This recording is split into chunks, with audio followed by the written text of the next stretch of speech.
Hello, welcome to Daily Anime Views, the channel where we talk about seasonal anime every single day. And today, we're talking about Shibou Yuugi, episode 3. Holy shit. Okay. Holy shit. Okay. I literally just got finished watching the episode. It ended so wildly. With the whole thing for this episode. Again, remember, this is the second game this is the second game we're shown. All right, theoretically, we're going backwards from when the first episode was. And so what we're seeing here is we're seeing Yuki's 10th game, right? Now, before this, oh my god, I forget everyone's name. I know there was Kotaha, there was other people. I want to say Kazumi. Kazumi, I think her name was? Maybe that's not her name. Maybe that was her sister's name. It's going to lead on to a bunch of stuff. But when the last time we left off, Yuki went off on her own, or was forced to go off on her own, because she was challenging the authority of Kazumi a little bit too much, the long blonde-haired girl in episode 3.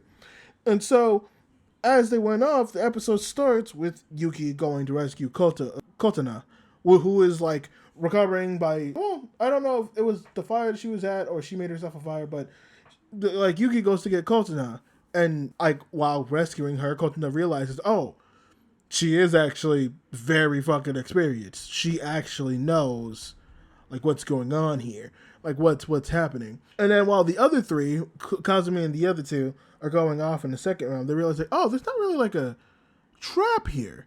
Only to realize that there is a wolf, and because of that, they like start backing up and running, and she falls. The other two leave.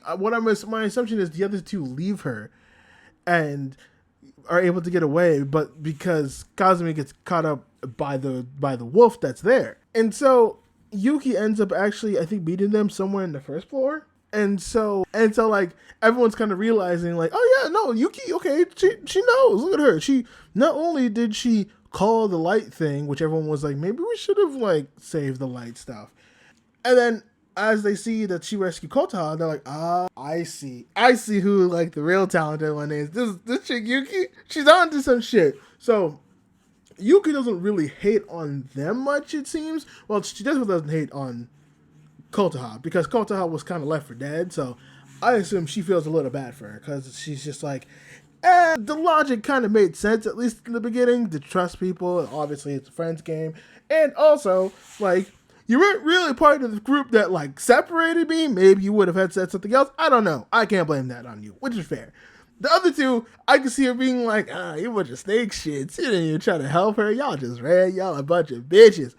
But Kazumi is the big one, right? Because like, obviously this all happens, but the big point of the episode is surrounded around her.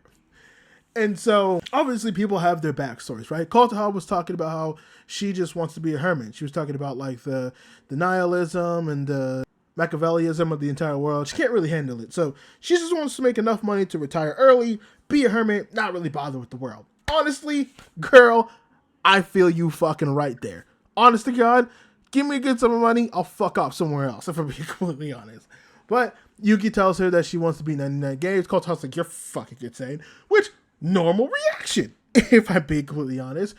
But we see kind of Kazumi's whole thing, right? And Kazumi's whole thing is basically this idea of being perfect. She has this somewhat humorous of her, where like she has so much not grief. She has so much pride within her, and her family has so much pride within her as her daughter that, like, I don't know why they would put her. I don't know if she put herself in these death games.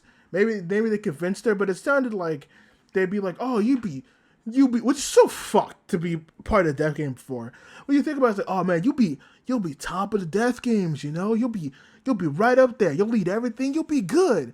And she goes off and she's like, well, you told me this, but you told me like no one would challenge me, no one would ever question my authority, and then this girl Yuki shows up out of fucking nowhere and changes the whole fucking rules on me. How the fuck am I supposed to handle this? And so it seems like Kazumi has been like living this life of trying to be top dog in like so many aspects of her life, to the point where she would go into a death game just to be top dog in a series of death games, which is fucking insane. That's how much pride she has, which is in herself, which is insane. To the point where like I don't know. I mean, like it's very heavily insinuated that it was to the point that when her sister, her twin, what it seemed like her twin sister was in the games with her, she took her sister's life, which is insane. That's like to the point of insanity, of like trying to be this perfect person, and you know what? They do get money. Maybe that's how the family's been getting their money. They put the daughters into the gift game, and they'll be like, "You'll be the best there is," like blah blah blah blah blah. You're gonna be perfect in all of these games. You'll be great. You'll be awesome. That's maybe how they get the money. Maybe that's how they're able to afford stuff and be rich and all that stuff. And yada yada yada. And so like and it's just the moment that hit me in this episode is that for the last like couple of episodes, Yuki obviously like she's someone who's like kind of nonsensical. Not nonsensical. That's the wrong word. That's completely the wrong word. She's someone who has appeared to be somewhat logical, but also somewhat caring, right? Trying to mesh the two where it's like, okay, there's a way to get us all out of here at the same time, but she's not opposed to having to take the risky stuff, the really like hard decisions when need be. Hence the first episode, which was really fucking intense. And so we see her actually go back for Kazumi. And so when I saw this, I was like, oh, she probably had a heart because she was a bandit as well. And she's like, you know what? You act like a shithead, but it doesn't feel good again. Bandit isn't. And it's like, come on, let's go. And because like I thought that was kind of Yuki's old MO, trying to save the most people as she can. She's been through the most games.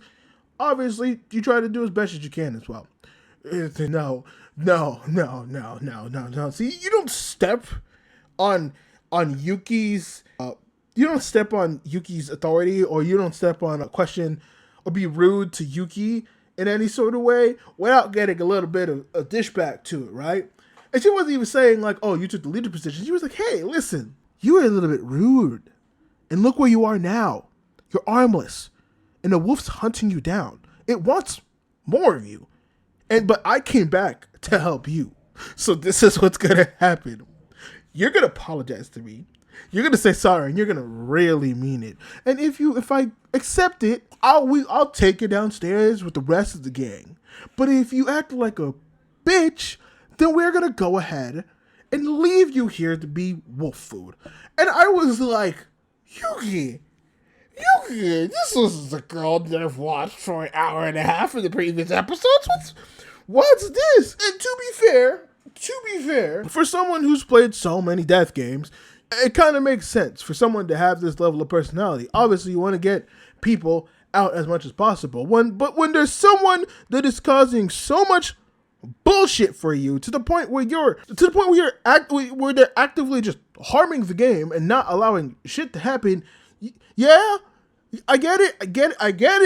I get being a little pissy and a little bit of an asshole to that person, because that person is ruining the entire game for everybody. They're fucking up everything. They don't need to, but they're being a dickhead. And it's like, hey, let's not. How about we stop? How about you, as a person, stop being a dickhead, all right, and actually listen to what the fucking experts are saying, telling you to stop putting lights on, go back, people, and stop being a dick. Okay? So I get it.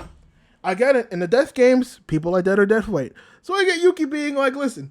And to be fair, it's like a life lesson. It's like, listen, you don't always have to be dog. Sometimes it's okay to listen. You don't have to listen to your hubris. You could just accept the fact that there are going to be people in this world. There are going to be people in this world that are better than you. And then it's okay to listen to those people who are better than you. I sat there baffled. I'm not going to lie. I sat there. I was like, oh, Yuki. Oh my. Yuki, I was not expecting that. And that's how the episode ends. But, ladies and gentlemen, I was baffled. I was like, oh, okay, this is the other side of Yuki that we're seeing. Okay, she's a little bit spicy. Got a little bit of bite of her. I was not expecting that. Honestly. I thought she was going to find her, like, taking her own life. Like, I thought she was going to find Kazumi, like, huddled in the corner, taking her own life, knife to the throat, all that. But she didn't. And it was just like, oh, okay. So I'm very interested where this goes. Part of me thinks she's still going to off Kazumi somehow.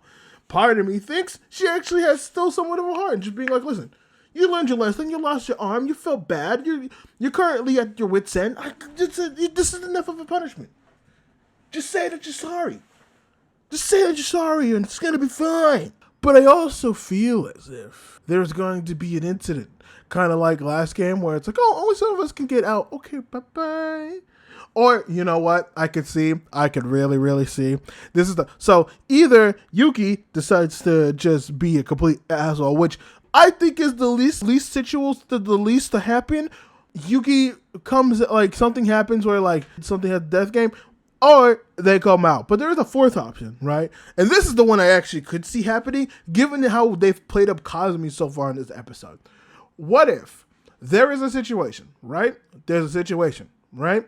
Where Kazumi sees a chance for her to survive. And then she throws Yuki being like, no, I'm the better one. I refuse to have anyone above me. And then she then tries to go ahead and take advantage of something, and then she fucks up, and then she's about to die. But Yuki can help her. And she's just like, you know what? People like you just don't learn. So I think it's good for you to learn your lesson permanently, and leaves Kazumi basically to the what's a good YouTube friendly thing to say that's not super brain rotted. Leaves it to the wolves, quite literally leaves it to the wolves, and it's just so yeah. I don't know why this last one just got to me, but like it's one of those things where it's like I get the personality, like it's still there. There's still like the care in there, but also it's just like, whoa, that got serious real fucking fast. But I appreciate it, man. I appreciate I just like it. This anime is so good. This anime is so good, man. It's so good. But as usual, let me know what you thought about this episode. Let me know if you like it. Let me know if you hate it. And let me know how you're feeling about the season so far. If you want more of this content, go ahead and like and subscribe for more daily anime content. I'm finally done with this video, and I will see you all in the next one. Bye-bye.